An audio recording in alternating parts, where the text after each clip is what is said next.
Alhamdulillahilladzi tatimmu shalihat. Wassalatu wassalamu ala sayyidina wa habibina wa imam sayyidis sadat wa imamul bariyat wa ala alihi wa sahbihi wa sallim. Wa qala rabbi shrah li sadri wa yassir li amri wahlul 'uqdatam min lisani yafqahu qawli wahdi qalbi amin. Yang saya hormati yang saya muliakan ayahanda daripada guru kita bersama ialah Abu Yahya Ahmad bin Al-Hamid mata Allah bituli hayati fis wal afiyah. Dan yang saya juga hormati Mudir Ma'had wa qadha sahibul majlis ialah Al-Habib Husain bin Ahmad Al-Hamid.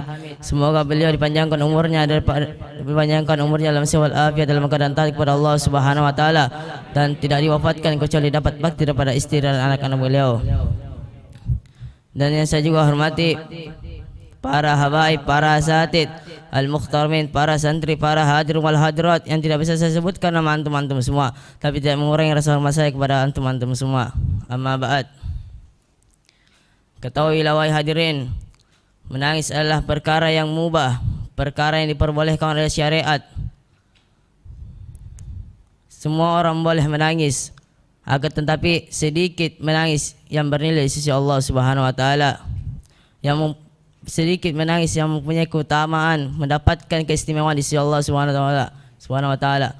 Menangis apakah itu hadirin yang bisa sampai dia mendapatkan keutamaan, mendapatkan keistimewaan di sisi Allah Subhanahu wa taala? Ialah ketika dia menangis karena Allah Subhanahu wa taala, menangis karena takut akan azabnya Allah Subhanahu wa taala, menangis akan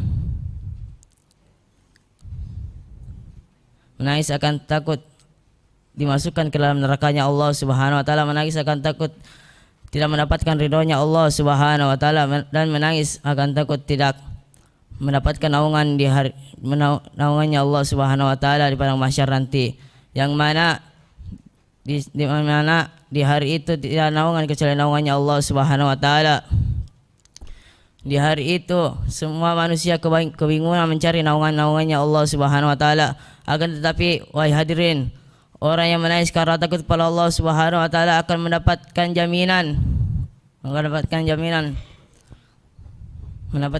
naungannya Allah Subhanahu wa taala, sebagaimana Nabi Muhammad SAW bersabda dalam hadisnya, sab'atun tuzallihumullahu fi dhillihi yauma la zilla illa zilluh.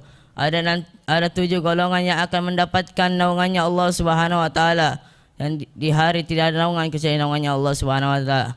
Daripada 7 tersebut ada di antaranya rajulan zakarallahu khalian fafadat ainahu, yaitu laki-laki yang menyebut nama Allah, mengingat Allah dalam keadaan sepi, kemudian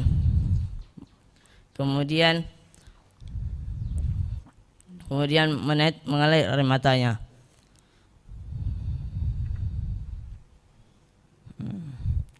Karena Allah Subhanahu wa taala. Inilah kemuliaan yang kita dapatkan kalau kita menangis karena Allah Subhanahu wa taala. Semoga kita dianugerahkan dapat menangis karena Allah Subhanahu wa taala. Apabila kita tidak bisa menangis karena Allah Subhanahu wa taala, Habib Abdullah memberikan resep dalam kitabnya. Dia menyebutkan, fa illam tabki fatabaka. Jika kalian tidak bisa menangis, berusahalah menangis, pura-pura menangis sampai kalian bisa menangis karena Allah Subhanahu wa taala. Mungkin ini saja yang bisa saya sampaikan. Allahumma muwaffiq ila aqwamit thoriq. Assalamualaikum warahmatullahi wabarakatuh. Assalamualaikum warahmatullahi wabarakatuh.